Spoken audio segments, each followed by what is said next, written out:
Assalamualaikum warahmatullahi wabarakatuh.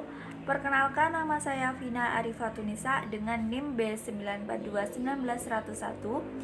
Baik, di sini saya akan menyampaikan hasil observasi saya mengenai UMKM air minum Aminu, air minum Nahdlatul Ulama.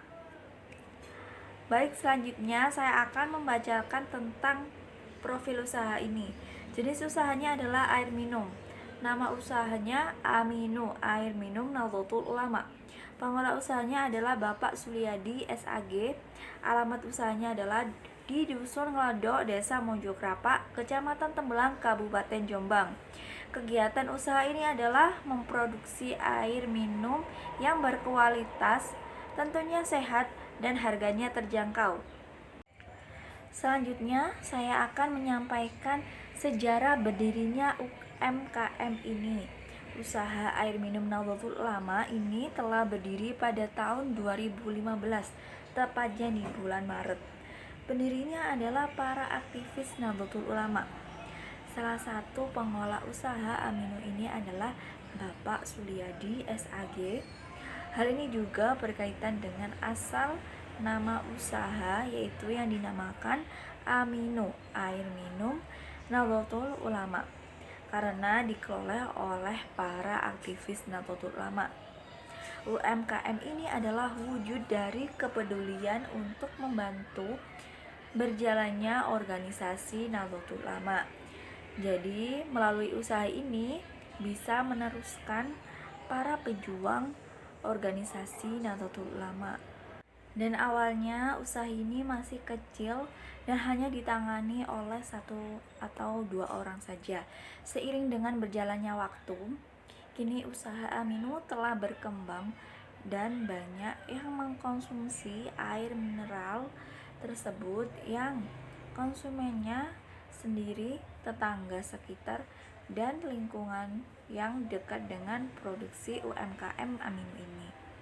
Namun, dengan berkembangnya usaha Aminu ini dapat menjadi peluang yang cukup menjanjikan, serta keuntungannya dapat dijadikan meneruskan perjuangan organisasi Nahdlatul Ulama. Dan ini menjadi tantangan bagi Bapak Suliadi SAG untuk terus tetap eksis memasarkan produknya walau banyak saingan dan bisa menjadi perusahaan yang besar nantinya. Baik, Aminu ini memiliki kandungan oksigen yang lebih tinggi, yaitu 100 ppm atau lebih dari 20 kali air minum biasa yang diproses melalui oksigen change combustion technology dari USA yang modern dan higienis, yang mana dapat mengikat asam atom oksigen ke dalam air hingga oksigen tersebut tidak lagi berada dalam bentuk gas, namun menjadi properti fisik dari air tersebut. Amino oksigen water mampu meningkatkan suplai oksigen ke dalam tubuh, menegrasi sel yang menghasilkan lebih banyak energi dan meningkatkan sistem kekebalan tubuh dan menjadikan tubuh lebih optimal dan sehat. Pembahasan selanjutnya adalah strategi operasi pada UMKM Aminu.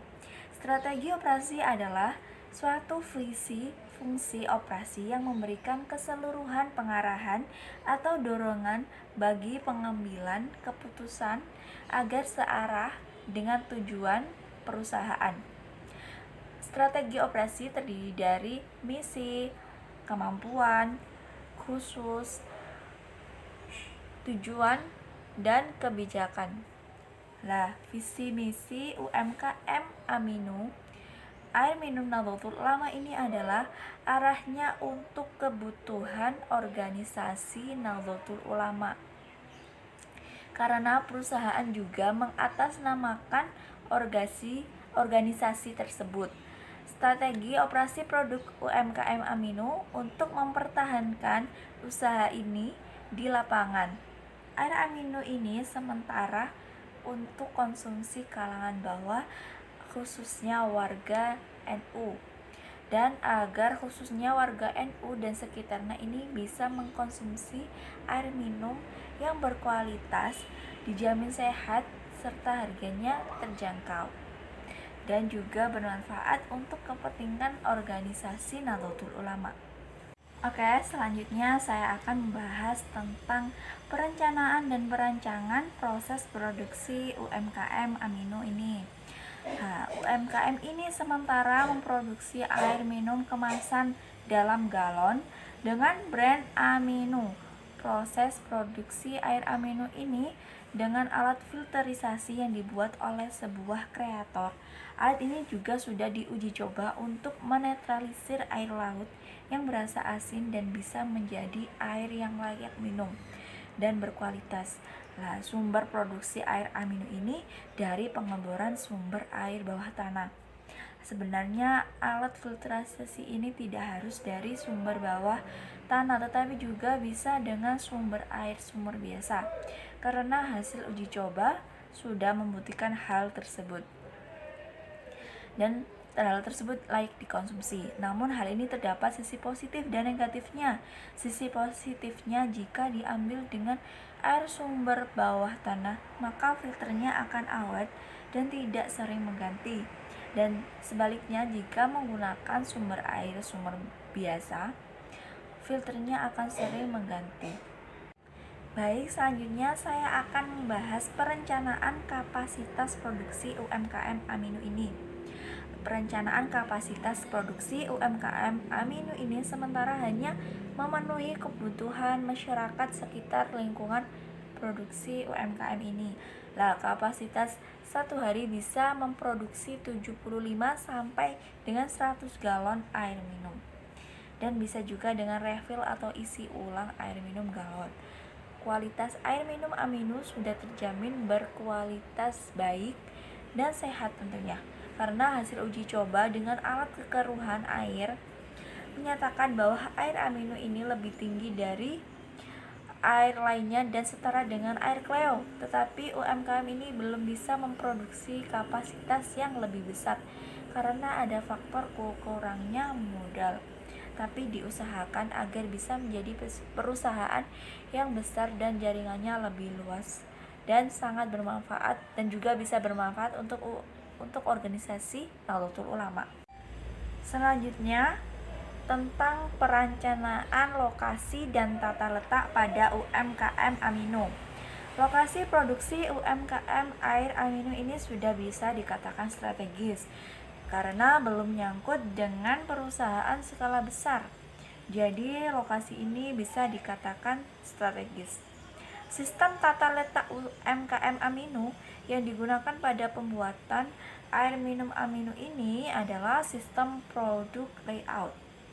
Hal ini dapat terlihat dari susunan proses layout yang berurutan. Keuntungan yang dapat diperoleh dari pengguna produk layout adalah sebagai berikut. Yang pertama adalah aliran perpindahan material dapat berlangsung lancar, sederhana, logis, dan biaya material handling rendah karena aktivitas perpindahan bahan didasarkan jarak yang terpendek. Yang kedua adalah total waktu yang digunakan untuk produksi relatif singkat. Dan yang ketiga adalah tiap unit produksi memerlukan luas area yang minimal. Pengendalian proses produksi juga sangat mudah dilaksanakan. Baik, selanjutnya membahas tentang sumber daya manusia dan perancangan pekerjaan UMKM Amino ini. SDM ini sangat penting dalam sebuah perusahaan atau organisasi. Peran SDM dalam mentransformasi perubahan, menghadapi perubahan, persaingan dengan membangun kapasitas organisasi agar mampu merespon perubahan serta harus bertanggung jawab untuk mendesain dan mengelola perusahaan serta berperan sebagai katalisator atau sponsor, fasilitator, dan demonstrator. Lah, UMKM Amino ini sudah memiliki 4 orang karyawan dari awal berdirinya UMKM ini. Modal awal UMKM ini adalah 75 750 juta dari iuran para aktivis organisasi Nahdlatul Ulama. Divisi pada UMKM ini terdiri bagian produksi dan pemasaran. Karyawan UMKM ini sudah mempunyai keterampilan dan pengetahuan yang baik dalam memproduksi air amino ini, dan sangat juga memperhatikan kebersihan saat waktu produksi dan lain sebagainya. Jadi yang terakhir kita akan membahas sistem just in time produk UMKM Amino. Metode just in time production system dapat menghilangkan atau mengurangi proses produksi yang berlebih, waktu pemindahan, pergerakan barang yang tidak perlu, kemudian produk cacat, barang sisa, kerusakan mesin, dan sebagainya. Penggunaan sistem ini apabila digunakan dengan tepat dan sesuai dengan kondisi perusahaan atau organisasi yang mampu menekan pemborosan dalam proses produksi. Nah, UMKM ini juga menerapkan sistem just in time. Jadi hanya memproduksi sesuai dengan permintaan konsumen, karena UMKM Amino ini belum dalam jaringan yang lebih luas dan masih di kalangan masyarakat sekitar produksi UMKM. Baik, selanjutnya adalah beberapa dokumentasi pada observasi UMKM air amino ini. Baik, sekian, terima kasih dari pemaparan hasil observasi saya mengenai UMKM air amino. Apabila ada salah kata, saya mohon maaf sebesar-besarnya. Wassalamualaikum warahmatullahi wabarakatuh.